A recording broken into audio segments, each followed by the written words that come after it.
I think as a band, it was on our bucket list from day one. It was kind of like, getting to actually record and release an album. And when we went in to do it, I don't think we really realised what it was going to mean to us when it came to release it. And so when we got the mixes back, we were like, this is great, like really happy with this. And then we sat on it for about 8 months before it came to release. But once we released it, it was just like, it was such a good feeling to finally be able to give our fans a show of what we actually want to do, and the fact that they all responded like, yeah, this is great. It just made us feel like we can carry on doing what we want to do, and hopefully we'll keep, people will keep liking it.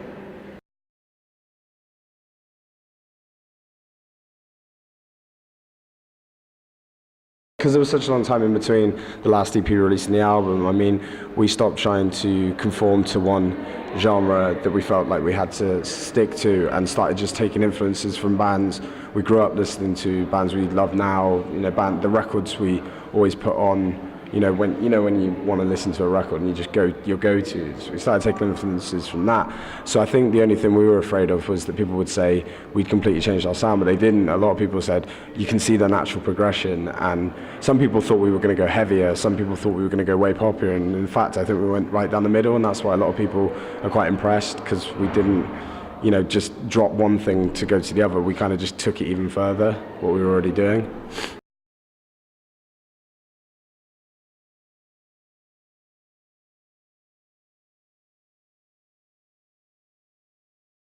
Yeah, I mean, I think I remember in January when we got these mixes back, I finally started feeling to myself, I was like, doing Decade is like the only thing I'm 100% sure I want to do, and I never want to stop doing it unless something causes us to stop. It was like, it felt like an epiphany, but listening to our mixes, I was like, wow, this is what I want to do. And every night I go to sleep and I'm always planning and thinking ahead for things that we've got ahead.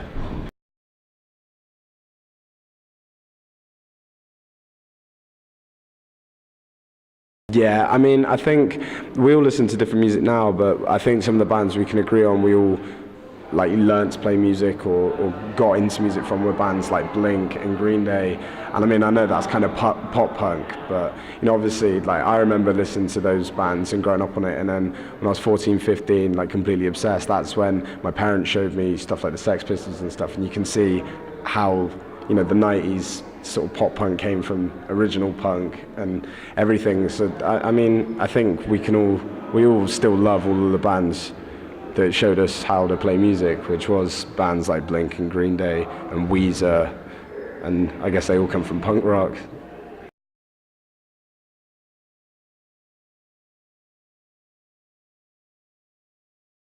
I think one thing that's tough is trying to not upset anyone if you've got a really strong feeling, but we've got a really good band relationship, and when there are disagreements, we don't just leave it and storm out or anything. We are quite good at hashing it out. I mean, we've never had a full-on argument. We've only ever had heated debates, but I think it is important that your relationships I think for us, the music sort of seems to come naturally with us, which is great. So I think we spend a lot of time, trying to work all together, and happy that all 5 of us have got what we want. And when it comes down to it, we'll make decisions if we have to, based on a 3-2 vote or whatever. But a lot of the time, I think the most important thing is just making sure everyone is getting to do what they want to do.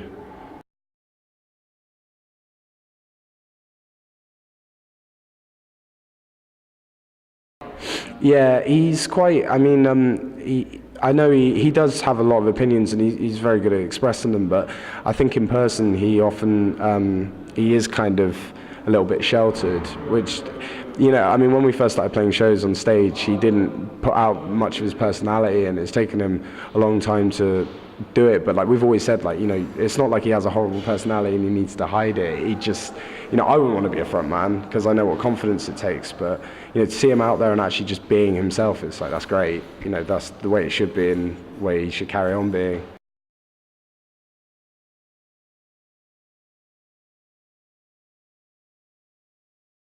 Yeah, to a degree. I mean, Dan and Connor have been best mates since they were about 4. Me and Harry have been best mates since we've been about 4. So we've all got this sense of humour. We've all been joking around since we were kids, and that's still there. I mean, but it's kind of turned into all five of us just having these silly little jokes. But I'd say, I think me and Connor are probably the more confident out of everyone.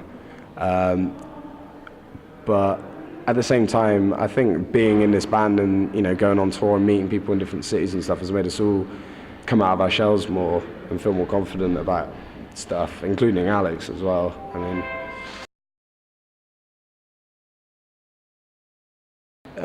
I remember maybe for the first 2 years I used to get butterflies and everything before every show, just because I didn't feel like this came completely naturally to me. But I think now I thrive off of it. I think we all do to a degree. And like, you know, everyone has, like, you know, we have a terrible problem of having technical problems and things, but the shows where we don't, I kind of just get out there, and once I realise that everyone is having a good time, I just sort of zone out and go into my own space, you know, and just, you know, and now that good luck's out, looking out into the crowd and seeing people singing and stuff is just like, wow. It's one of the best feelings, definitely.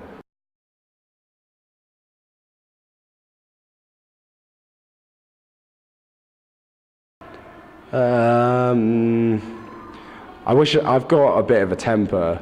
It's not terrible, but I let myself get wound up and I stress myself out a lot. And I try not to show it, but I mean, these guys know it and they know how to push my buttons and find it hilarious, but they also know when to leave me alone. But sometimes I see myself doing it and I'm like, just chill out. Like, that would be great.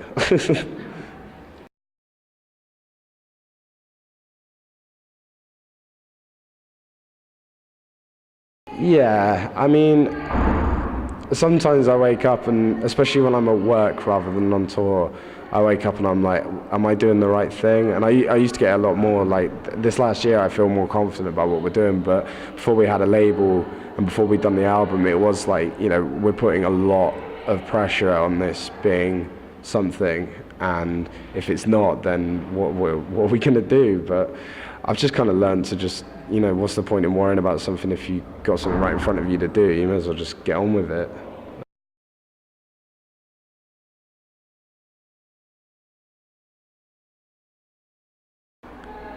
I had a half sister who was diagnosed with MS when she was about 21, and she lived with it for about 20 years, and she passed away. But she never ever let it bother her at all. And like, I was around it from about the age of, well, since I was born until I was about 16, I think. And I always found it, you know, it's upsetting, but I always thought to myself, like, wow, if she can just get on with her life. Like, she absolutely loved rock music, especially heavy metal.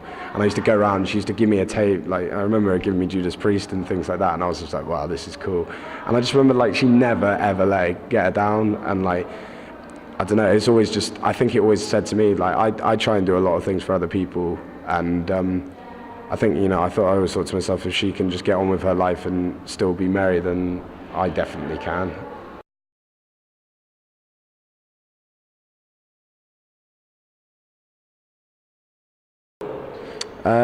I think, like, a real big dream for me personally would be Brand New, because I think they've been a band that I stumbled across them by chance, and I still listen to every album and I'm still just like, wow, I can't even get my head around this. I think for all of us, Weezer would be a huge one, Fall Out Boy. You know, I mean, we've met most of the bands that we have all enjoyed in recent years, but it'd be nice to meet some of the ones that have been going for 10, 15, 20 years, just because it's just like real, like, wow, these guys have really created something, and it'd be great to meet them and spend some time with them, especially play shows with them.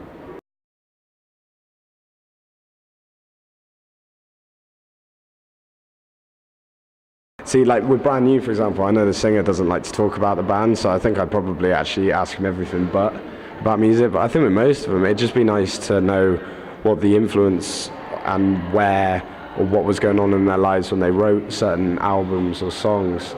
Like, stuff like that always blows my mind. But I think if I ever got to meet them in that sort of setting, I don't think I'd be able to ask. But yeah.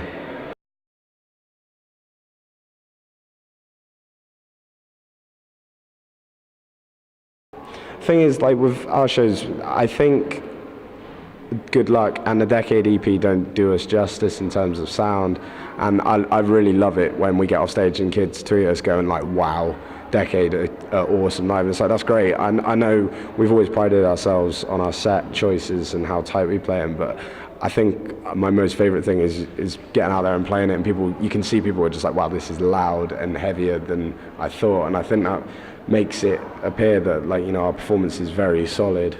And, you know, I like that, you know, the amount of fans that we've made over the last 2 years has been humbling, to say the least. And I think most of that's come from our live performance. So I think we pride ourselves on it and we work hard on it.